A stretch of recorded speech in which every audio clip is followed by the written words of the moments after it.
Soyez les bienvenus, fidèles téléspectateurs. C'était important que nous puissions encore faire l'effort de l'inviter parce que ces derniers temps, il a commencé à dénoncer, à enseigner afin que les écailles tombent sur les yeux de peuple de Dieu en général, parce qu'il veut à ce que vous puissiez avoir la connaissance, la vraie connaissance enseignée par Jésus-Christ, la vraie connaissance de la Sainte Doctrine. Lui, il s'appelle évangéliste Roger Baka, le moindre de tous.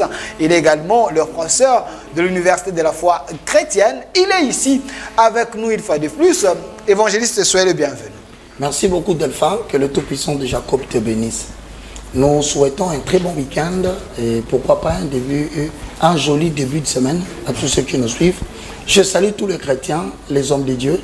Je voudrais encore une fois de plus saluer tous ceux qui nous suivent dans le monde. Que l'Éternel Dieu vous bénisse. Grande est ma joie aujourd'hui de pouvoir revenir sur Hébreux chapitre 10, le verset 1, je vais paraphraser. Car l'Ancien Testament prêche l'ombre des choses à venir et non l'exacte représentation des choses, car la représentation des choses est venue en Jésus. Donc je voudrais aujourd'hui profiter de cette occasion pour dire encore une fois, selon les Écritures de 2 Corinthiens chapitre 3, le verset 16 au verset 17, tous ceux qui lisent Moïse aujourd'hui, ils ont le visage voilé. Vous dites? Tous ceux qui lisent Moïse, lorsqu'ils font la lecture aujourd'hui de Moïse et de tout le contenu de Moïse, ils ont le visage voilé. C'est vrai, nous parlons des pratiques sacerdotales. Et le voile est ôté lorsque le cœur se convertisse en Jésus. Ça veut dire quoi? Se convertissent en Jésus veut dire métamorphoser. Métamorphoser veut dire se convertir ou changer. Quitter l'ancien pour être dans le nouveau. Changer de stature pour entrer dans une nouvelle stature. C'est d'ailleurs la raison pour laquelle d'entrée de jeu. Je voudrais dire à tous ceux qui nous suivent, ne faites pas porter aux chrétiens de l'autre côté de la croix la charge que l'Ancien Testament n'a pas pu porter. Ceux qui sont venus avec la loi n'ont pas supporté cette loi. Ne les amenez pas chez le chrétien de l'autre côté de la croix. Si vous voulez prendre l'Ancien Testament pour les ramener aux chrétiens de l'autre côté de la croix, vous devez leur amener l'esprit de l'Ancien Testament, l'esprit de la lettre de l'Ancien Testament. Voilà pourquoi aujourd'hui, avec toi d'entrée de jeu, je voudrais te dire que la lettre a vieilli en accord avec Hébreux chapitre 8, le verset 7, le verset 13. Nous avons une nouvelle lettre qui s'appelle Jésus-Christ de Nazareth, mais cette lettre est esprit, c'est-à-dire l'Ancien Testament est une lettre.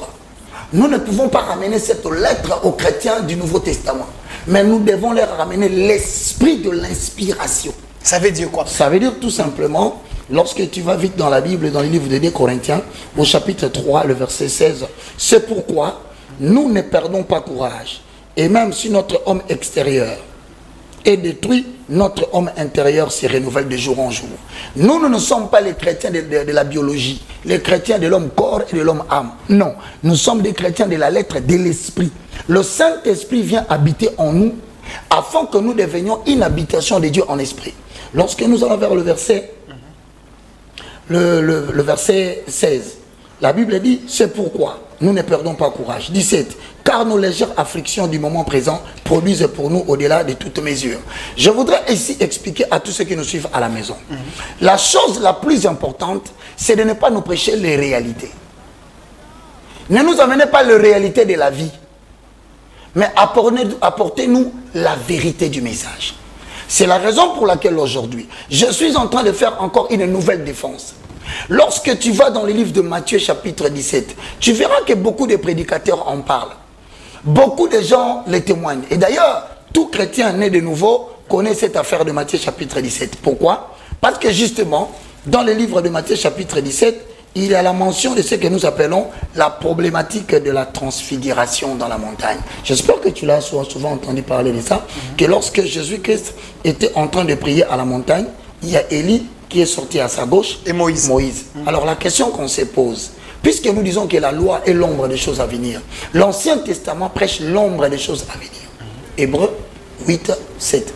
Je voudrais poser cela, revenir pour donner cet exposé afin de commencer à clarifier. Ok, mais parce qu'il y a également un groupe de gens qui pensent que Jésus est le même hier, aujourd'hui et éternellement. Très bien. Donc, la Bible est dogme ne faut ni enlever, ni ajouter. C'est bien, je suis en train d'appuyer cette référence en disant, Ok. il est le même hier, aujourd'hui et éternellement. Je vais te poser une question, bien que tu ne répondras pas, ça serait toujours moi qui veux le parler. Je te pose la question. H2O, c'est la formule chimique de quoi? De l'eau. L'eau liquide. Mais si tu prends H2O, tu le prends dans une température élevée de froid, ça devient une glace. Est-ce que tu diras que l'eau a changé? Non, c'est toujours l'eau, mais qui a changé de quoi? D'état. Maintenant, quand tu prends la glace, tu le fonds sur quelque chose de très chaud avec une température de chaleur élevée. Qu'est-ce qui en découle là-bas? Cette vapeur qui monte, ce n'est pas de l'eau. Voyez pourquoi les gens, la Bible dit dans Matthieu chapitre 22, le verset 22-29, vous êtes dans l'erreur parce que vous ne comprenez ni les Écritures, ni la puissance de Dieu. Quand il dit Jésus-Christ est hier le même Dieu, il est le même aujourd'hui Fils, demain il sera le même le Saint-Esprit. La question est donc bien posée. Est-ce que quand je dis qu'aujourd'hui nous avons besoin de l'esprit de la lettre, j'ai changé la lettre? Non, la lettre elle est là, mais nous prenons l'esprit toujours de la lettre. Si Moïse a lu la lettre, nous lisons l'esprit de la lettre. Donc je n'ai rien changé. Autrement dit, lorsque tu vas au niveau des Imba, le courant qui sort des Imba, ce n'est pas le courant que tu reçois chez toi à la maison. Ça doit passer par des transformateurs. Il y a les étapes. Les transformateurs diminuent la puissance du courant afin que cela soit transmis dans des maisons. Et la logette ne prend que 6600 volts. Pour que nous ayons 3 phases avec le naître. Mais est-ce que le courant de Imba a réellement changé avec le courant de la cabine de 6600 volts? La réponse est non. Et si tu veux vérifier, tu n'as qu'à toucher le courant, tu sauras que c'est la même pression qui vient de là. L'esprit qui était sur Moïse, ce n'est pas le même esprit qui était sur Jésus, ce n'est pas le même esprit qui habite aujourd'hui dans les hommes de Dieu. Voilà. Comment différencier alors? Parce qu'il est le même hier, aujourd'hui, éternellement. Toute la lettre que Moïse a amenée. Quand tu parles de l'Ancien Testament, retiens que tu parles de 2 choses. De Moïse et d'Élie. L'Ancien Testament ne parle pas d'autre chose à part ces 2. C'est pourquoi tu verras, la Bible dit la loi et les prophètes. Celui qui a ramené la loi sur la montagne de Sinaï, sans que j'aie crainte de te poser la question, il s'appelle Moïse. Celui qui a restauré l'autel prophétique, avec tous les sacerdoces que j'entends ici à Kinshasa, il s'appelle le prophète Élie le Tishbite. Voilà pourquoi pendant la transfiguration, tu verras Moïse apparaître, Élie apparaître. C'est ça la première justification. Parce que ce n'est pas Abraham. Abraham n'a pas traité une alliance en termes de l'Ancien Testament qui conduit le peuple. Non. La loi et les prophètes sont incarnés par Moïse et Élie. Et tu verras, le jour de la transfiguration, Jésus-Christ, en même temps qu'il priait, Moïse apparaît à sa gauche et Élie à sa droite. Pourquoi ce n'était pas Abraham? Ils doivent nous expliquer la lettre. Voilà où la lettre est tue. C'est pourquoi je t'ai dit, le message des nations, c'est le pourquoi du dernier pourquoi. C'est le pourquoi des choses. C'est l'inspiration. C'est le miel qui est à l'intérieur du lion. Oui, l'Ancien Testament est un lion. Nous le reconnaissons. Mais nous n'avons pas besoin de toucher son cadavre. Nous cherchons le miel qui est à l'intérieur pour le retirer sans toucher le cadavre. C'est-à-dire l'esprit de l'Ancien Testament. Donc l'Ancien Testament prêche un esprit. Cet esprit s'appelle Jésus. Mais il faut maintenant que tu rencontres les hommes révélés pour qu'ils commencent à prendre l'Ancien Testament et te le montrer pourquoi. Parce que l'Ancien Testament va vieillir, il va disparaître. Je pose le fondement, garde ta question. Okay. Hébreux chapitre 8, le verset 6. La loi tue, l'esprit vivifie. Donc, ceux qui prêchent Moïse tuent l'église aujourd'hui. Ils ont le visage voilé. C'est-à-dire qu'ils prêchent la lettre, mais pas l'esprit. C'est d'ailleurs la raison pour laquelle les nations refusent le christianisme. Donc la parole sans la vie. La parole sans le message, sans la révélation, c'est la mort. Je vais te démontrer ça tout à l'heure. Cette assertion. Okay. Hébreux chapitre 8, le verset 7. En effet, si la première alliance a été sans défaut, il n'aurait pas été question de la remplacer par une nouvelle. Si l'ancienne alliance était sans défaut, il n'aurait pas été question de la remplacer par une nouvelle. Va vers le verset 13 du même chapitre 8 de Hébreux. En disant une alliance nouvelle, il a déclaré l'ancienne, c'est-à-dire la première. Or, ce qui est ancien, c'est ce qui a vieilli et sur le point de disparaître.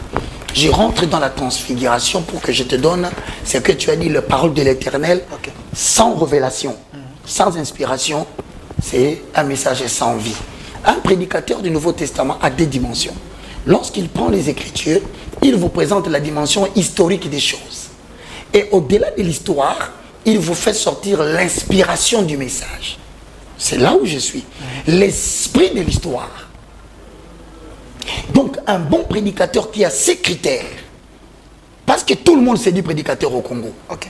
Mais moi, j'ai dit un bon prédicateur du Nouveau Testament, c'est quelqu'un qui marche avec les 6 critères. Les 6 critères sont synthétisés en 2. Tu veux que je les énonce? Bien sûr. Premièrement, c'est l'appel nominal. On va passer du temps là-bas. C'est encore une forêt de révélations. Nous avons la spécificité du message, l'expérience personnelle, la spécificité de vers qui Dieu t'envoie, la spécificité de la mission à réaliser. Le 6e, le point de départ et le point d'arrivée. Maintenant, pour entrer dans le message de l'esprit, le message de la révélation, nous les synthétisons en 2. Avant de te tenir debout dans les services devant les hommes, tu dois avoir eu un service devant Dieu qui t'a donné, qu'as-tu vu, qu'as-tu entendu. Les 2 éléments ne sont pas réunis, tu n'es pas ministre de l'Éternel. Tu t'improvises et tu risques de mourir de la mort physique précoce. Donc nous avons les moutons noirs aujourd'hui. Beaucoup de moutons noirs. Ils ne remplissent pas ces critères. Voilà maintenant, tu sais quand tu ne remplis pas les critères, tu ne seras pas en mesure de faire sortir l'esprit de la lettre. Je te donne l'exemple. Matthieu chapitre 17, 6 jours après, écoute bien, 6 jours après, Jésus prit avec lui Pierre, Jacques et Jean, son frère, et le conduisit à l'écart.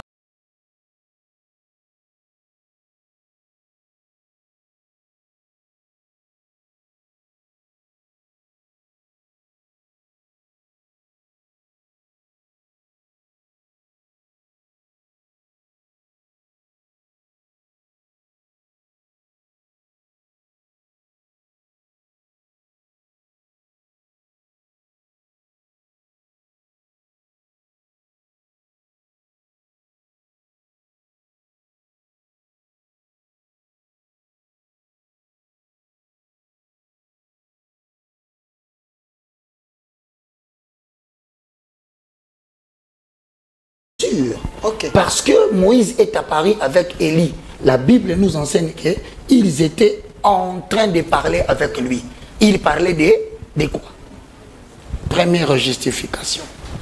Donc c'était la passation du pouvoir en quelque sorte, si je vous comprends. Le Seigneur, exactement. Ah, mon frère, toi tu dois bâtir.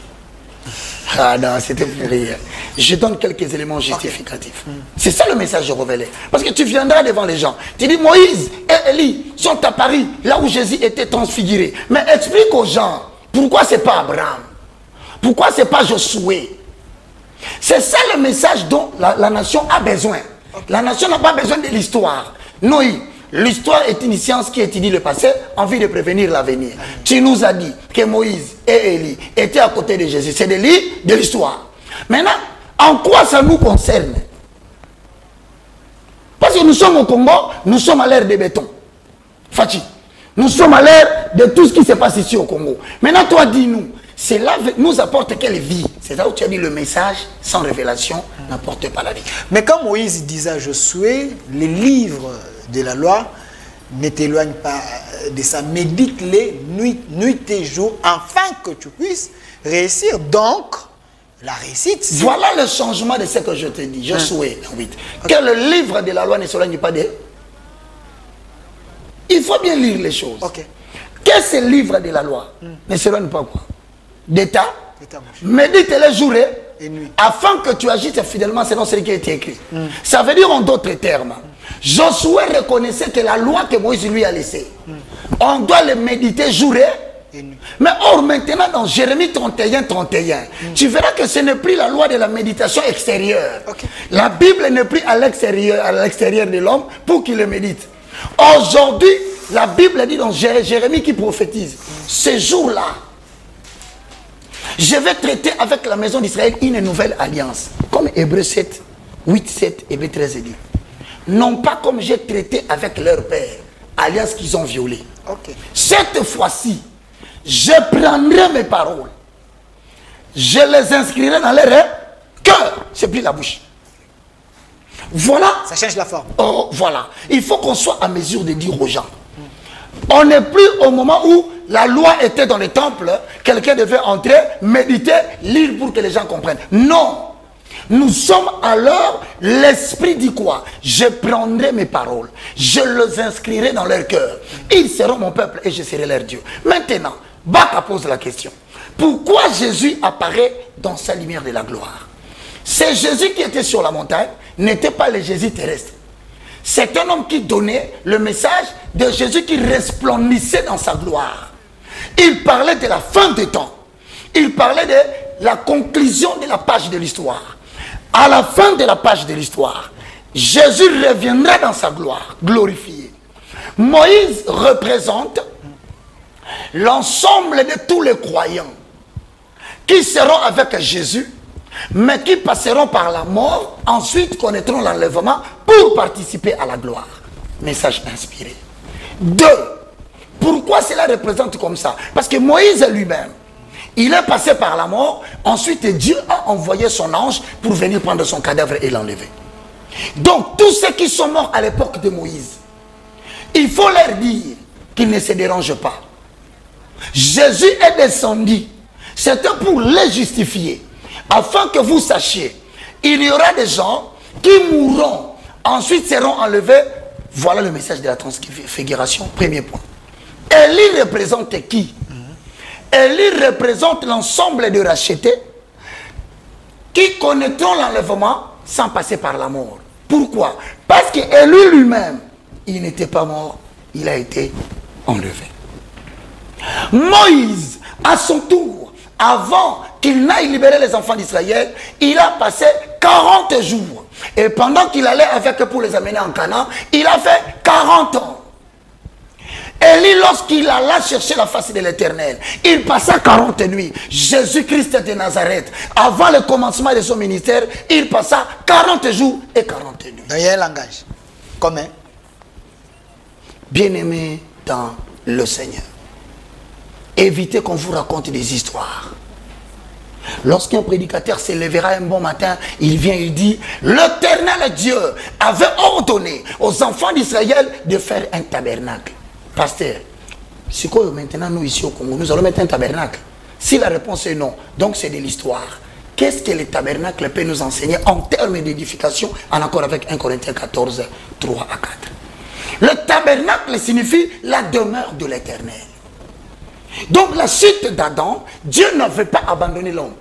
Mais il prévoyait un moyen, il rentrera en contact avec l'homme par le tabernacle. Or, le tabernacle ne pouvait pas être éclairé en accord avec Exode chapitre 25, le verset 31 à 33. Pour ceux qui veulent le lire, le tabernacle avait besoin de l'éclairage. Le tabernacle avait besoin de la lumière. Or, le tabernacle était hermétiquement fermé, la lumière naturelle ne pouvait pas entrer. Seul le chandelier qui pouvait allumer et donner de la lumière de l'intérieur. Mais qu'est-ce que signifie ce message par rapport à l'histoire et par rapport à l'esprit de la lettre? Voilà ce que cela veut dire. Le tabernacle signifie la demeure de l'Éternel. C'est que Dieu voulait toujours, malgré la chute d'Adam, habiter parmi les hommes. Il leur a donné l'ombre des choses. Il leur dit, j'habiterai parmi vous. Mais pour l'instant, je vous donne l'ombre. L'ombre que je vous donne s'appelle tabernacle, la demeure de l'Éternel. C'est ainsi que Marie rencontra l'ange. On lui dit, l'ange de l'Éternel te couvrira de ses ailes. Et l'enfant que tu porteras, il s'appellera Emmanuel. Ce qui veut dire tabernacle, qui veut dire Dieu parmi nous. Donc le tabernacle n'est pas quelque chose que vous devez aujourd'hui prêcher à l'église. Prêchez plutôt le véritable tabernacle, Jésus-Christ de Nazareth. Maintenant, si vous comprenez... Donc, Jésus représente aujourd'hui le tabernacle. Exactement. Donc, le tabernacle n'est plus visible comme ça. C'est la parole, c'est Jésus qui habite dans la personne et la personne devient un tabernacle. Déjà pour dire que le tabernacle n'est plus un instrument, le tabernacle devient l'homme. Mais je viens. Apparemment, vous troublez les gens. Voilà. Apparemment, vous troublez les gens. Je te laisse le temps de ne pas troubler. J'ai l'impression que vous dites aux gens, aux pasteurs qui prêchent souvent l'Ancien Testament. L'Ancien Testament, de ne plus même pratiquer les pratiques sacerdotales. S'ils continuent à pratiquer les pratiques du sacerdoce, ils doivent dans chaque église mettre un chandelier. Est-ce que c'est conditionné? Si. Jésus est souverain. C'est la loi. Quand la loi de Moïse s'applique, elle s'applique en entièreté. Pas ce qui te plaît. Il ne faut pas choisir ce qui te plaît, tu le fais. Si tu portes l'éphod, tu portes la tunique, tu portes la robe, une tiare, les faudes, le pectoraux, mais aussi les chandeliers et les tabernacles à l'église. Mais le monde a évolué. Si le monde a évolué, donc les habits aussi ne peuvent plus exister. Ça, c'est toi qui le dis. Attention, ils vont se fâcher contre toi. Quand tu dis le monde a évolué, c'est-à-dire que les tabernacles, on ne peut plus. Mais si on ne peut pas conduire les tabernacles avec les chandeliers, pourquoi porter les habits du sacerdoce? Parce que tout ça faut un ensemble, un tout cohérent. Voilà, lorsque tu parleras des chandeliers, Roger Baka te dit c'est de l'histoire. Je vais essayer de t'expliquer. Ok.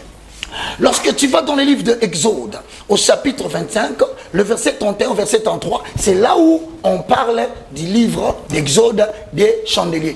Je suis étonné. Et tu verras un prédicateur venir dessiner un grand chandelier dans son église. Il met le chandelier à l'intérieur. Ils sont très nombreux. Hein? Mais pourquoi vous avez dessiné ces chandeliers? C'est un instrument de l'histoire. L'histoire du peuple juif. Maintenant, nous qui ne sommes pas descendants du judaïsme, parce que l'alliance de l'Ancien Testament va du judaïsme jusqu'au christianisme. Le judaïsme a pour père fondateur Abraham. Mais le christianisme est une vie incarnée en Christ. Comment pouvez-vous nous amener les chandeliers comme dessin à l'église? Posez-vous la question, le pourquoi du dernier pourquoi. Écoute bien. Évangéliste, une question, parce que c'est lui qui... C'est l'évangile révélé, hein? S'il vous plaît. Toi, tu les reçois de plein visage, mais les gens en bénéficient à la maison. S'il vous plaît, moi je connais les gens appelés apôtres, enseignent, je connais plusieurs personnes, mais quand vous enseignez, il y a aussi ce qu'on appelle les matériels didactiques. Donc le peuple de Dieu a besoin de comprendre, même l'histoire, comment ressortir Dieu dans l'histoire, l'amener dans la vie réelle. Est-ce que cette notion ne vous échappe pas? Matériel didactique. Le matériel didactique de Dieu s'appelle Jésus-Christ de Nazareth. Comment ça? C'est lui qui est devenu la réalité de toute l'ombre. Tout ce qu'on vous avait raconté dans l'Ancien Testament parlait de Jésus. Maintenant, il faut que le prédicateur soit en mesure de concilier l'Ancien Testament avec le Nouveau. Premier point. Tu feras un chandelier d'or pur. Ce chandelier sera fait d'or battu. Son pied et sa tige, ses calices, ses pommes et l'air seront de même pièce. 6 branches sortiront à droite, à côté, 6 branches sortiront aussi à côté. Et une branche montera dessus. Papa, on vient de nous expliquer ici. Deuxième chose, la condition pour que le chandelier s'allume toujours. Je te dis que la lumière ne doit pas s'arrêter. Ok. Oui, ça c'est la condition. S'ils osent, les pratiquants du sacerdoce, je le salue avec beaucoup de respect, nous sommes en défense, comprenez que vous devez passer faire votre défense. Okay. Moi j'ai dit, si vous amenez les chandeliers chez vous, si vous l'amenez à Malimete, de la première rue jusqu'à 17e, si vous l'amenez à Bandal, vous tournez tout le rond-point là de Luputa, vous finissez, vous allez à Matete, vous prenez les chandeliers, vous amenez, je vous poserai une question. Est-ce que vous êtes allé dans le livre de Exode chapitre 27, le verset 20? Parce que lorsque vous aurez les chandeliers, vous devez avoir aussi l'huile pour les lampes. Or, l'huile pour les lampes avait une utilité. Pourquoi? Il ne faut pas que la lampe s'éteigne. Matin, midi, soir, la lampe doit être éclairée. Alors, c'est qu'il y a une mission impossible pour le moment. Ah, si c'est possible, si ce n'est pas possible, si c'est impossible, au niveau de la lettre, donnons maintenant la possibilité au niveau de l'esprit. Voilà là où on t'a dit que la lettre n'a rien amené à la perfection. C'est là où la lettre a tué. C'est là où nous nous limitons. Ils iront faire du tourisme à Jérusalem de la nuit, mais ils reviendront ici, ils ne trouveront pas l'huile pour maintenir les chandeliers allumés matin, midi, soir. Et comme la mort vient d'entrer par ces messages, il faut y apporter la vie. Le chandelier, c'est le prototype de Jésus-Christ de Nazareth. Christ, la lumière qui éclaire le monde. Jean chapitre 1, le verset 4. Pour ceux qui sont à la maison, ils doivent comprendre que le 7 lampes exprime le 7 esprits de Dieu qui éclaire le monde. En accord avec Hébreux chapitre 1, le verset 9, Apocalypse 1, 4. Mais tu verras, dans le livre de Matthieu 17, 1, on dit 6 jours après. 6 jours après. Pourquoi 6 jours? Pas 5. C'est parce que lorsque Dieu a commencé à créer les choses dans l'humanité, l'être humain est l'œuvre du 6e jour. Donc la transfiguration de Jésus, Dieu, Jésus-Christ de Nazareth, Il était en train de prendre la loi de Moïse. Il a dit, tu as eu la loi. Tu l'as exercée. Tu n'as rien amené à la perfection. Donne-le-moi. Il dit à Élie, tu as restauré l'autel. Mais malheureusement, le peuple est rentré toujours dans la désobéissance. Remets-moi ça. Donc, la loi et le prophète introduisent le message de la grâce en Jésus. Ça veut dire en d'autres termes, si quelqu'un rentre dans l'Ancien Testament, il doit enlever le voile. C'est pourquoi Moïse lui-même, quand il entrait dans le lieu trop saint, il sortait, il y avait le soleil, il était obligé de mettre les voiles. C'est-à-dire le soleil était sur le visage, mais le voile était au-dessus. Mais qu'est-ce qui faisait que le voile soit là? C'était pour qu'il ne voie pas très clair le soleil. Mais qu'est-ce que cela veut-il dire? Ça veut dire que lorsqu'on construisait le tabernacle, on a mis le lieu parvis, le lieu saint et le lieu très saint. Mais il était ordonné entre le lieu saint et le lieu très saint qu'on mette les voiles. C'est ainsi que vous apprenez, on vous dit toujours, les jours où Christ est mort à la croix, le voile s'est déchiré de haut en bas. Pourquoi? Christ, c'est l'incarnation du voile qui séparait le lieu saint et le lieu très saint. Dans son corps physique, il empêchait les gens d'entrer en intimité avec Dieu. Pourquoi? Parce que tout ce qui était dans le parvis ne voyait pas ce qui se faisait dans l'intimité de Dieu, dans le lieu trop saint. Il a fallu que Jésus meure, que le voile se déchire pour que l'humanité retrouve la communion avec Dieu. Donc, le voile du temple, c'est l'incarnation du corps de Jésus crucifié à la croix. Une fois mort, le voile est déchiré, l'intimité est rentrée avec Dieu. Vous prêchez vos expériences à vous ou la pure parole ou la sainte doctrine? Une question, s'il vous plaît. Qui est votre modèle? Exode chapitre 26, le verset 15. Ok. Tu cherches mon modèle. Tu feras des planches pour le tabernacle. Elles seront de bois d'acacia et de planches debout. La Bible dit, pour les planches, il y en avait 6. Le 6 calices symbolise les chrétiens ou les croyants. Mais les chrétiens est identifié par la 7e branche qui s'appelle Shabbat. Le 7e, c'est le sabbat. Le sabbat, c'est Jésus-Christ de Nazareth qui corrige l'imperfection des 6. Lorsque tu vas dans le symbolisme numérique biblique, le chiffre 6 signifie l'imperfection. Donc l'être humain a été créé imparfait. Mais c'est le chiffre 7, le chiffre du repos ou le chiffre du Shabbat qui signifie la perfection. Dieu s'est reproduit le 6e jour, mais il s'est reproduit avec imperfection. Voilà pourquoi il vient le 7e jour pour donner la perfection à l'imperfection. Maintenant, quand tu me demandes qui est mon modèle, tu verras ici, c'est écrit dans le livre de Exode chapitre 26, le verset 7, 18, 19, 20. La condition pour que la lampe soit gardée fraîche. Vous devriez prendre l'huile pure concassée. Tu vois le chandelier en bas, il y a un soubassement. C'est comme un réservoir. C'est comme la lampe tempête. Tu verras en bas, il y a un réservoir où on met le pétrole. Maintenant, à l'intérieur, il y a une file. Vous qui utilisez la lampe tempête, la file là va jusqu'au fond. Elle est alimentée par le pétrole pour que la lampe, une fois allumée, qu'elle soit mouillée. Maintenant, qu'est-ce que cela veut-il dire? Ça veut dire tout simplement, la calice là, au niveau de son corps, c'était en argent. L'argent représente la faiblesse. C'est-à-dire, l'être humain, au niveau de son corps, au niveau de son âme, il ne peut pas servir Dieu.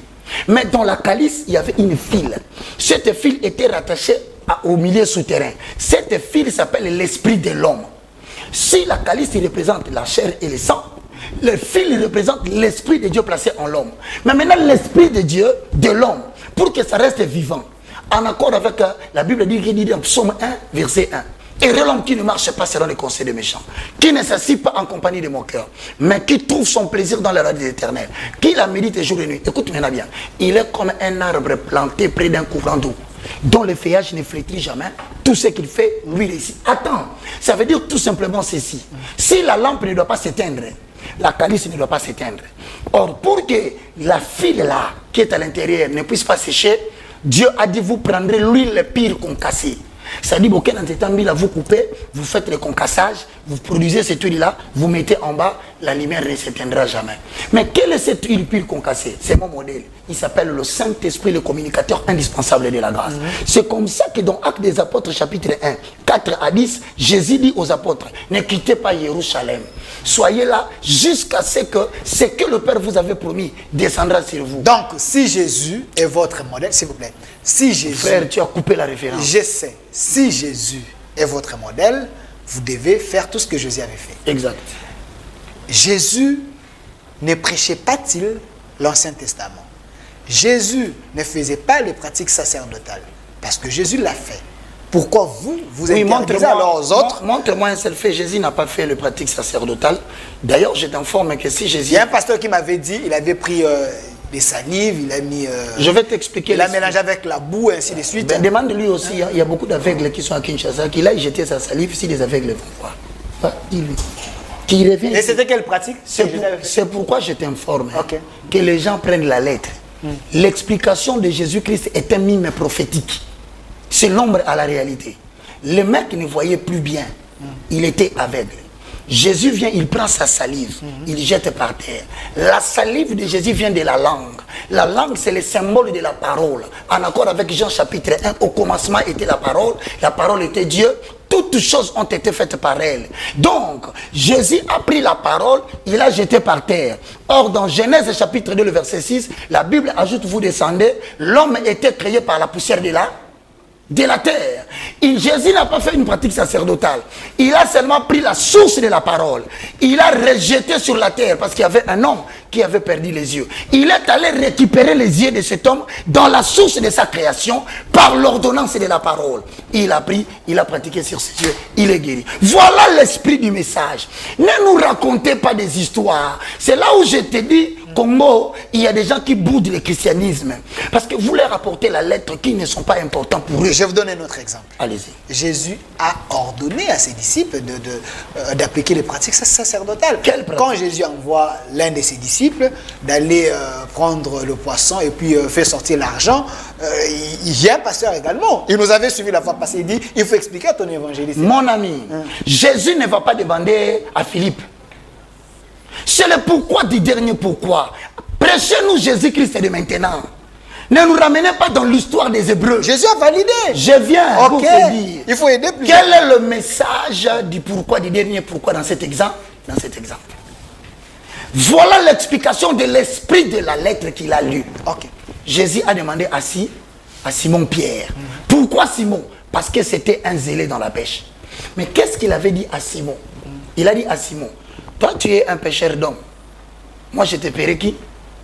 Pêcheur des âmes. Mais il lui dit, va dans l'eau de Tibériade. Tu verras un poisson à l'intérieur, tu prendras de l'argent et tu viendras faire quoi? Pas acheter la nourriture. Tu ne viendras pas avec l'argent pour faire le voyage avec les pasteurs à Jérusalem, qui n'est qu'un tourisme. Mais tu prendras cet argent, tu paieras quoi? Il ne faut jamais oublier ça. Jésus avait demandé cet argent pourquoi? On a demandé à Jésus l'impôt. Il faut bien connaître. C'était l'impôt qu'on avait demandé. Or, on dit dans la parole de Dieu, un militaire ne peut pas se faire le service militaire à ses propres frères. Cet exemple voulait dire quoi? L'eau selon Apocalypse représente le monde païen. Un poisson pris dans l'eau, c'est convertir une âme de l'obscurité à la lumière, en accord avec Acte 26, 16 à 17. Vois, je t'envoie pour que tu leur fasses sortir des ténèbres à la lumière. Pourquoi le chrétien est appelé poisson? Mais c'est parce qu'il est péché par la parole. Et lorsque vous pécherez les gens qui sortiront du monde païen, ils viendront à moi, tous ceux qui demandent les charges compressibles et non compressibles, tout ce qui constitue l'argent que vous devez dépenser, vous ne les chercherez pas. Parmi les gens que vous pécherez, je susciterai des gens qui poseront les actes de libéralité. Donc ne craignez rien. Où que vous alliez, je prendrai soin de mon œuvre. Voilà l'esprit de la lettre. Ce qu'il voulait nous dire là, c'est de l'histoire. Quelqu'un qui se lève le matin, il dit aujourd'hui comme demain c'est dimanche, nous allons parler de Moïse. Et il nous dit quoi? Moïse était devant le rocher. Dieu a dit à Moïse, parle au rocher. Il a frappé les rochers. Deuxième fois, les rochers a produit de l'eau. Mais Dieu a puni Moïse. C'est de l'histoire où se trouve la vie des Écritures. Moïse, en cet instant-là, représente tous les souverains sacrificateurs qui se sont opposés aux rochers. Les rochers représentent Jésus-Christ de Nazareth, les rochers de gloire. Frapper une fois, ça démontre que Jésus sera tué par les souverains sacrificateurs. Mais il mourra une seule fois, il souffrait une seule fois. Quand il frappe deux fois, Dieu le punit. Pourquoi? Parce que la frappe du rocher symbolise la mort et la résurrection de Jésus, s'il te plaît, à la croix. Maintenant, quand le rocher s'ouvre, l'eau sort, c'est là où Jean dit, moi je vous ai baptisé d'eau, mais celui qui vient après moi vous baptisera dès la puissance du Saint-Esprit. Saint-Esprit. Donc, de la mort et de la résurrection de Jésus naîtra le Paraclet, le communicateur indispensable de la grâce, le Saint-Esprit qui restera avec vous jusqu'à la fin des temps. Merci. Si Dieu a puni Moïse, ce n'était pas parce qu'il avait frappé une fois ou deux fois. C'est parce qu'il voulait dire autrement. Christ reviendra dans sa gloire. Pour une seconde venue, il sera frappé. Dieu a dit abomination. Il nous reste 2 minutes, je vais vous donner la parole. Vous comprenez qu'avec l'évangéliste Roger Bakassus, on est en train de parler de pratiques sacerdotales. L'évangile de l'esprit. L'évangile de l'esprit. Face aux pratiques du sacerdoce. Merci. Mais il y a une question peut-être, il y a le milieu de personnes qui sont en train de nous suivre à la maison, c'est pose. Alors, eux qui partent dans les églises, là on prêche l'Ancien Testament, pour eux, il n'y a pas les saluts alors. Mon frère, je te dis une référence très importante, 2 Corinthiens 3, 14 à 16. Je vais terminer par ça. Ok. Parce qu'il risque de dire que Roger Baka nous a maudit. Il a dit que nous allons aller... C'est l'ombre de choses à venir, ainsi de suite. Il n'y a pas la vie là-bas. Tout ça, ça devient compliqué. Les gens s'inquiètent déjà à la maison. Tu as posé la question. Est-ce qu'ils peuvent bien comprendre la question? Tu peux répondre à la question pour que chacun se donne une position. Ceux qui vivent là où le pasteur enseigne l'Ancien Testament sans l'esprit de l'Ancien Testament. Ok. Frère, tu sais ce que je te dis ici, c'est dans Galates 1:6. Moi, je n'ai pas appris ça d'un homme. C'est Jésus-Christ lui-même qui s'est révélé à moi pour me donner l'esprit des Écritures. Et quiconque dit qu'il est fils de Dieu, il connaît la parole, il dit Amen à la maison. Maintenant, quand là, tu me poses cette question, moi, je réponds par les Écritures. Ok. 2 Corinthiens chapitre 3, les versets 14 à 16. Mais ils sont devenus durs d'entendement. Ils sont devenus durs d'entendre. C'est l'oreille. La foi vient de ce que on entend, ce qu'on entend vient de la parole de Dieu. Maintenant, pose-toi la question. Pourquoi dans cette même église on prêche la parole de Dieu de l'Ancien Testament? On leur donne des exemples de l'Ancien Testament, mais ils deviennent beaucoup plus impudiques au lieu de changer. Ça, c'est votre constat? Je te dis, comment tu peux voir dans une église où les gens portaient le voile? On leur prêche l'Ancien Testament. Aujourd'hui, ils ont ôté le voile. Plus personne ne vient en tenue modeste. Tout le monde et les femmes en pantalon. L'évangile sert à repentir le peuple. Comment voulez-vous que ce soit le même peuple que vous prêchez la parole de Dieu dans les concerts des grands Mopao, ils se retrouvent tous là-bas? Vous ne constatez pas que vous êtes en train de rendre dur l'entendement des enfants de Dieu par les exemples que vous donnez sans donner le message de l'esprit? Tout ce que la vérité ne produit pas, c'est la mort. Regarde. Peut-être que vous dites, nous, notre pasteur prêche comme ça. Il nous a parlé dernièrement de l'Exode, comment la mer était ouverte en 2 parties. Il nous a dit même comment Dieu avait frappé l'Égypte par les fleuves Nil, par les bâtons. Il faut qu'il vous dise l'esprit de ces messages. Jésus doit sortir de là. Sinon, c'est un professeur d'histoire qui aille donner cours en 2e secondaire dans les écoles privées et les écoles étatiques. Ici, tout ce qui prêche Moïse, tout ce qui se reste dans la loi, sans vouloir faire sortir Jésus-Christ de Nazareth et édifier le corps de Christ, c'est de l'histoire. Je conclue. Okay. 15. Jusqu'à ce jour où je te parle. Cette phrase-là vient d'ici.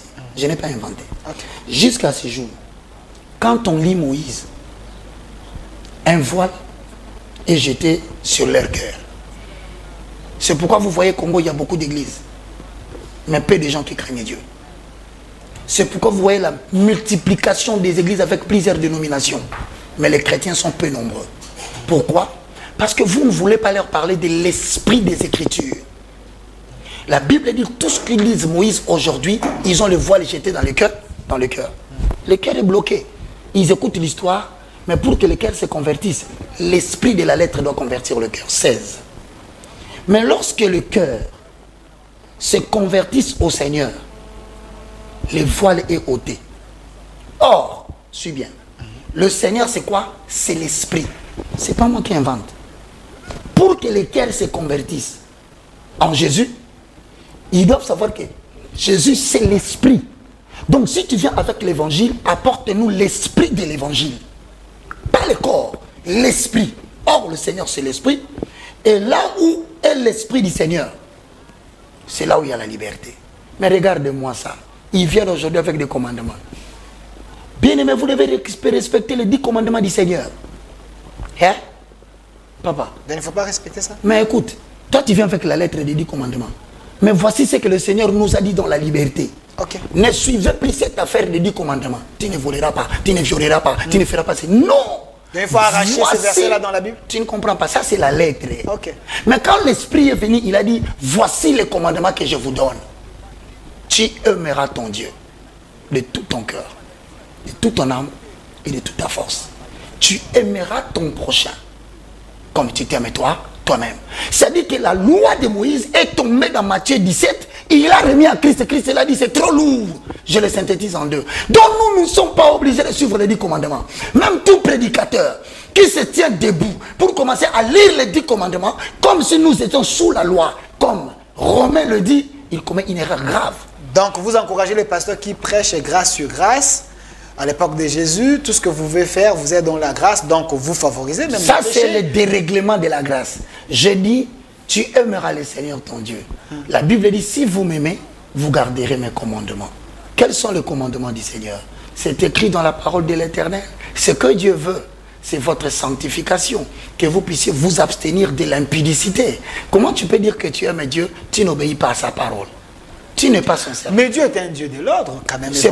Évangile Sekouchebaka. Il y a les églises aujourd'hui, leur coutume, leur doctrine ne permet même pas à la femme de porter des pantalons. Vous parlez de l'esprit de la liberté. Si tel est le cas. Il y a des femmes qui portent de foulards, ainsi de suite. Si tel est le cas, c'est compliqué. La femme ne doit pas porter les pantalons. Les pantalons. Maintenant, on va te poser la question. Qu'est-ce qu'on appelle les pantalons pour dames? Tu vois, on entre dans les débats inutiles. Si l'homme ne doit pas porter, la femme ne doit pas porter les pantalons, les habits des hommes. Mais pourquoi Jésus portait la robe? La tête doit être couverte. Non. Tout ça. Restons d'abord là. Ok, vous dites qu'il y a une loi. Une femme ne peut pas porter les pantalons. Vous êtes dans la lettre. Oui. Mais moi, je vous informe. Pourquoi vous, les pasteurs, vous ne portez pas des robes? Parce que Jésus-Christ, qui nous a sauvés, il portait une tunique avec une robe. C'est l'habit des femmes. Vous ne voyez pas que vous semez les troubles vous-même parmi les enfants de Dieu. La lettre est esprit. Il faut faire sortir l'esprit de la lettre. C'est pourquoi je t'informe.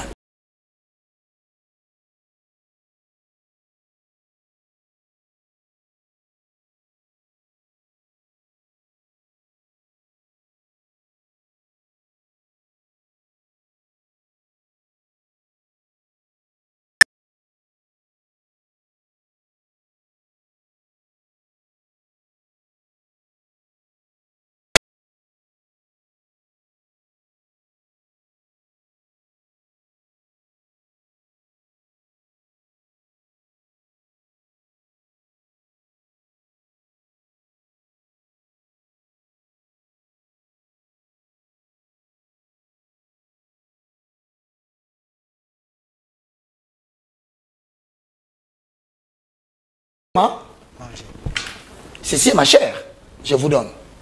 Mais il dit, ceci est mon sang. Prenez le billes, buvez. Faites ceci. Chaque fois que vous le ferez, faites-le en mémoire de moi. Au commencement était la parole. Et la parole était Dieu. La parole était avec Dieu. Et toutes choses ont été faites par elle. Donc la parole comporte 2 dimensions. Le pain et le sang. L'enseignement et la doctrine. Écoute-moi mon frère, le temps va changer où Dieu va susciter de nouveaux serviteurs. Il dit, chaque fois que vous ferez cela, or vous faites la Sainte Seine combien de fois par an? Répondez-moi les églises de réveil. Une fois. Ils vous disent, nous allons faire la Sainte Seine bientôt. Donc vous le faites une fois. Autrement dit, donc le souvenir de Christ ne vous revient qu'une seule fois par an. C'est ce que vous voulez me dire, c'est ça la lettre. Voilà, c'est le moment de prêcher l'esprit de la lettre. Et quiconque va oser entrer dans cette prédication, il va trébucher comme un petit garçon parce qu'il va inventer des choses. C'est là où je te dis maintenant, quand il dit, faites ceci en mémoire de moi. Voilà ce que moi je te dis. Si Christ est le sang, si Christ est le pain, je dis donc ceci. L'heure vient. Je prendrai mes paroles. Je les inscrirai dans votre cœur. Vous serez mon peuple. Et moi, je serai votre Dieu. Jérémie 31, 31. Je viens dans le Nouveau Testament. Christ dit, ceci est ma vie que je vous donne. Chaque fois qu'un chrétien se réveille, le matin, il prend la Bible et commence à méditer à la lumière de la parole par le Saint-Esprit qui le guide. Il est en train de faire sa Sainte Seine. Chaque fois que le soir, il va ouvrir la parole de l'Éternel pour chercher ce que le Saint-Esprit lui dit. il est en train de faire sa sainte scène, il mange le sang, il mange le pain. J'ai l'impression que vous renversez la logique établie depuis les décennies. Évangéliste Roger Bakame, la toute dernière question, parce que nous sommes déjà à la fin, parce que nous parlons également des pratiques sacerdotales. Comment offrir alors à Dieu? Parce qu'à l'église aujourd'hui, il y a une multiplicité des offrandes, des actions, ainsi de suite. C'est aussi des pratiques dans les sacerdoces. Je bénis l'Éternel, je vais directement, tu touches l'offrande. Tu touches l'offrande et la dîme. Je vais te dire une chose. La dîme représente les 1/10 de votre reproduction annuelle. Je ne dis pas mensuelle. Ces gens sont en train d'escroquer le peuple. Vous dites? La dîme, c'est les 1/10 de la production annuelle, pas mensuelle. Il y a 3 catégories de gens qui le pratiquent. Ceux qui ont suivi la lettre de Moïse, ceux qui ont imité ce qu'ils ont entendu, et ceux qui sont ignorants de ce qu'ils font. Mais dans tous les 3 cas, je leur ai dit, la dîme, c'est les 1/10 de la reproduction de la récolte annuelle. On percevait la dîme la première année, on percevait la dîme la 3e année, on percevait la dîme la 6e année, mais la 7e année était déclarée l'année sabbatique. On ne prélevait pas la dîme. Pourquoi? Parce que l'homme n'a pas été fait pour le sabbat, mais le sabbat a été fait pour l'homme. L'homme n'a pas été fait pour Jésus, mais c'est Jésus qui a été descendu sur la terre pour l'homme. Donc, Jésus, en venant sur la terre, il représente les 1/10 de Dieu pour la nation, pour son peuple. Il a pris son fils, il a donné. Et comme il a donné son fils en accord avec Jean 3,16, car Dieu a tant aimé le monde, il a donné son fils unique. Mais comment sommes-nous partis de la dîme de la récolte, en graines, en fruits et en animal, pour aboutir à l'argent? Donnez-moi l'explication de cette histoire. C'est inconcevable. Ça veut dire que expliquez-nous. Ne nous demandez pas des choses sans nous donner l'esprit de la lettre. Simplement, ça voulait dire quoi? La dîme des fruits, la dîme végétale était annulée. Pourquoi c'était annulé? Parce que Israël a quitté la vie nomade pour devenir un peuple sédentaire. Chacun a eu sa portion de terre. Mais il fallait une sainte convocation pour venir donner la dîme. Si on choisit Kinkole pour venir célébrer l'année sabbatique, tout le monde doit avoir ses valises de matembele dans une voiture pour aller donner là-bas. Puisque dans les temps anciens, c'était une sainte convocation, les lieux étaient connus. Mais maintenant, on a donné à Judas sa place, à Ruben sa place, à Nephtali son terrain. Chacun avait sa terre. Mais on suppose aujourd'hui, par un exemple didactique, qu'on dit que c'est Antélé, vers Bibois, que nous allons célébrer l'année sabbatique de l'Éternel. Prenez le cas de quelqu'un qui habite Moudi, qui vient de fabriquer 4 bassins de mangue, parce que les mangues ont produit. Pas les mois, l'année.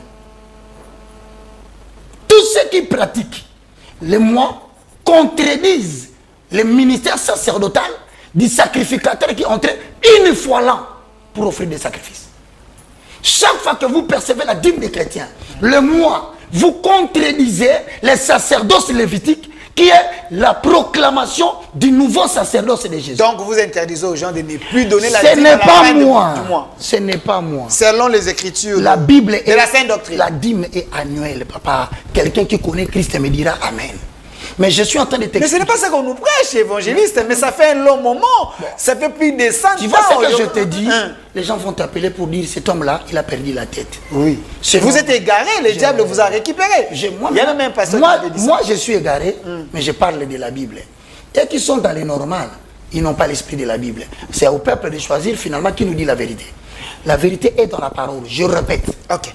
Puisque Israël était devenu sédentaire, on choisissait le lieu où on devait offrir l'année sabbatique. Par exemple, si ça tombe, je te dis, Mikondo, prends-moi quelqu'un qui a 5 bassins de mangue mûres l'année. Il doit les mettre dans une voiture pour les ramener. Celui qui a semé le matembele ici à Bandal doit prendre les 1/10 si ça produit 5 bassins de matembele. Il doit vous l'amener jusque là.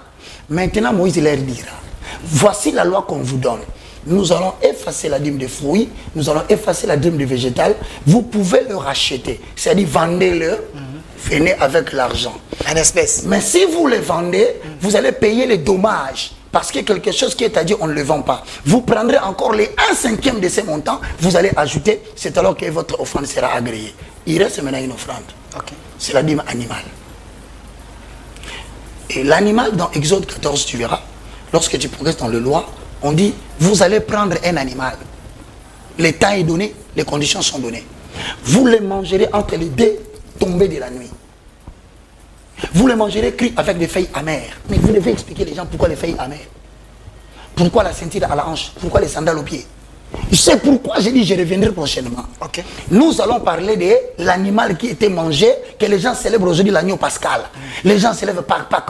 Si vous célébrez Pâques, pourquoi vous ne célébrez pas la fête des pains sans levain? Vous voyez que les gens choisissent ce qu'ils veulent annoncer aux gens, mais ce qui leur fait mal à la tête, ils refusent. Évangile, vous lisez quelle Bible? J'ai l'impression que vous avez votre Bible à vous. Ce n'est pas la même Bible avec les autres. Nous avons tous la même Bible, mais nous n'avons pas la même lettre. Moi, je ne lis pas la lettre. Moi, je lis l'esprit. C'est pourquoi je te dis ici, la Bible dit, le Seigneur est esprit. Je termine pour te dire, au niveau de l'animal qu'on devait produire, la dîme était animale. L'animal ne pouvait pas être acheté. Tu sais pourquoi? Pour le simple fait que l'agneau était la préfiguration de Jésus-Christ de Nazareth. On ne peut pas le vendre. Si vous vendez l'animal, donc vous êtes en train de dire Jésus-Christ sera vendu. Non, il s'est donné lui-même la mort. On ne l'a pas égorgé. C'est pourquoi nous sommes partis de la dîme de fruits, de végétal à l'argent. Mais maintenant, écoute-moi très bien. Ok, je t'ai parlé. Devons-nous apporter la dîme avec la contrainte? Quelle est la contrainte que vous trouvez dans le corps de la dîme? C'est que la dîme représente les 1/10. Si vous donnez les 2/10, c'est faux. Dieu n'agrée pas votre offrande. Respectez la loi. Tu as 1000 $, tu donneras 1/10. Pour calculer les 1/10, tu prendras 1000 multiplié par 10 divisé par 100. Toute multiplication avec un chiffre qui termine par 0, on simplifie. Voire mathématiques, deuxième secondaire. Ah, la mathématique nous rattrape. Vraiment. Donc tu prends 1000, tu barres un 0, tu barres l'autre 0 avec 100. 1000 n'est plus 1000, 1000 de mer est 10. Or, quand tu prends 10, tu te multiplies avec 10. Tout nombre est multiplié par 10. Vous prenez seulement les zéros, vous mettez au chiffre qui se multiplie, vous avez les résultats. Mathématiques, deuxième secondaire. Donc, si tu as 1000 $ à l'année, tu donneras combien? 100 $. Mais si tu donnes 110, Dieu refuse. Si tu donnes 140, Dieu refuse. Même par la bonne volonté de la personne. Même si tu je vais offrir mieux. Mon frère, je t'interdis, tu vas perdre ton argent en vain. La dîme, c'est le 1/10. Je le répète, c'est le 1/10. C'est ça le caractère contraignant de la dîme. Même si tu donnes 99, tu as mal donné. Bon, maintenant, moi qui prêche l'évangile de l'esprit, qu'est-ce que je vais dire aux gens? Je dis aux gens que l'Éternel n'a pas annulé la dîme, mais elle a vieilli, elle est sur le point de disparaître. Oh. Ce que j'annonce aux gens, c'est Jésus-Christ en tant que la véritable dîme et la nouvelle loi. Où se trouve cette loi? 2 Corinthiens, chapitre 9, le verset. Chité évangéliste. La dîme ne s'appelle plus dîme. Ça s'appelle comment? Elle s'appelle libéralité. Évangéliste. Avec la nouvelle alliance, le baptême de l'ablution d'eau avec le main n'existe plus. Malachie 4. Tu es dans l'Ancien Testament. Malachie applique la loi de Moïse. C'est un prophète qui se réfère, un bon prophète d'ailleurs, qui se réfère à Moïse. Tu ne me diras rien. De Moïse jusqu'à Malachie. Hébreux 6. Non, papa, tu es dans le Nouveau Testament. Hébreux 6 dit ceci. Dieu n'est pas ingrat pour oublier ce que vous avez fait pour lui. Ayant rendu, il rendra encore des sacrifices pour le sang. Mais regarde maintenant la grâce que Dieu a arrachée à Moïse, qui y parlait de la dîme. Ça se trouve dans 2 Corinthiens, chapitre 9, le verset 7. Je termine. Ok. Que chacun donne comme il a résolu dans son cœur. Ce n'est plus 1/10. Jésus est venu nous libérer du joug.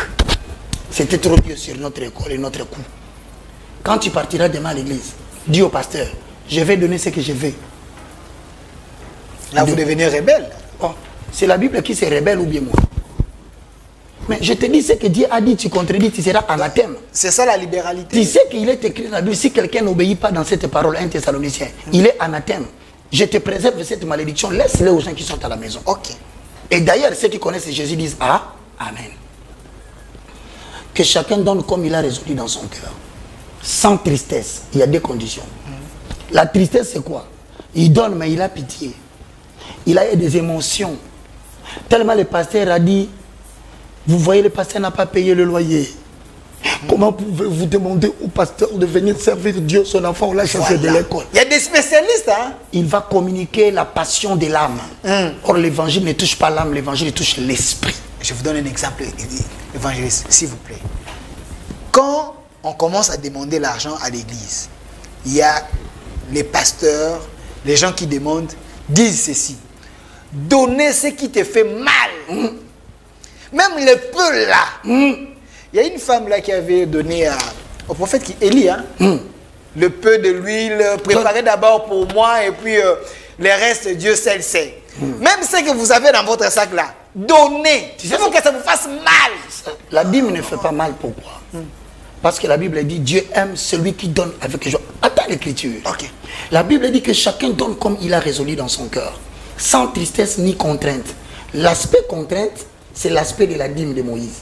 C'est-à-dire, on exige un dixième. Dieu dit non, il n'y a plus de contraintes. Tu peux gagner 1000 $, tu donnes à Dieu un lundi, 900. C'est toi. Dieu ne te contredit pas. Le pasteur s'énerve pourquoi quand je parle de la dîme? Parce qu'ils savent qu'ils pensent qu'ils vont vivre de ça. Et ils croient que je suis en train d'abolir quelque chose qui le fait vivre. Au contraire, je suis dans leur donner une loi meilleure que la première. C'est leur rémunération. Cette fois-ci, quelqu'un peut te donner au-delà de ce que Dieu réclame. Tout comme il peut aussi prendre moins de ça. Même s'il te donne 10 $, la Bible dit la condition sans tristesse ni contrainte. Écoute à la fin. Car Dieu aime celui qui donne avec joie. Il ne faut pas faire de contraintes. Je vois quelqu'un avec 300 $. Un autre, il a 280. Un autre, 38 $. D'ailleurs, quelqu'un a aussi le loyer. Tu vas les donner. Voilà. Ça devient une contrainte. Tu commences à forcer les gens. Quand il n'y a pas de joie, l'offrande de Dieu ou la liberté n'est pas acceptée. Je termine pour compléter cette écriture sur le livre des Proverbes, écrit par Salomon Koélé, l'homme qui a battu les records mondiaux de la polygamie. Je profite par cette occasion de saluer mon ami Cass. Donc nous sommes dans Proverbes chapitre 11, le verset 26 à 28. Celui qui retient le bleu, il est maudit de peuple. Mais la bénédiction est sur la tête de celui qui le vend. Celui qui recherche le bien s'attire de la faveur. Mais celui qui poursuit le mal est en horreur. Celui qui se confie dans les richesses tombera. Mais les justes verdiront comme le feuillage. Donc je suis en train de dire aux gens, nous n'avons pas interdit la Donnez votre numéro, c'est important pour ceux-là qui pensent. Avec ton autorisation et l'autorisation de la régie, tous ces messages, c'est le message des serviteurs de la 11e heure. Nous avons une école où nous formons des gens pour les ouvriers de la 11e heure. L'école s'appelle Université de la foi chrétienne. Donc je suis l'initiateur, le professeur. Venez avec votre cahier, venez avec votre stylo et votre Bible en filigrane. Les conditions sont gratuites. Vous venez, vous entrez, vous commencez à suivre le cours le mercredi de 7h30 à 10h30 et le samedi de 7h30 à 10h30 pour comprendre la parole, non pas pour devenir pasteur, parce que c'est que le Congo manque. Ce ne sont pas les pasteurs. Le peuple périt faute de connaissances. Voici notre numéro de contact pour tous qui nous suivez. Nous sommes dans plus 243